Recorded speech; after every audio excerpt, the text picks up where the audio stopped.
त्र्यम्बकं यजामहे सुगन्धिं पुष्टिवर्धनम् उर्वारुकमिव बन्धनान् मृत्योर्मुक्षीयमामृतात्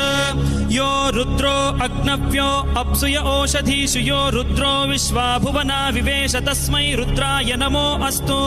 तमुष्टु हि यस्विषुः सुधन्वायो विश्वस्य क्षयति भेषजस्य यक्ष्वा महेशौ मनसाय रुद्रन्नमोभिर्देवमसुरं दुवस्य अयं मे हस्तो भगवान् अयं मे भगवत्तरः अयं मे विश्वभेषजोऽयं शिवाभिमर्शनः ये ते सहस्रमयुतं पाशा मृत्यो मर्त्याय हन्तवे तान् यज्ञस्य मायया सर्वान् वयजामहे मृत्यवे स्वाहा मृत्यवे स्वाहा ॐ नमो भगवते रुद्राय विष्णवे मृत्युर्मे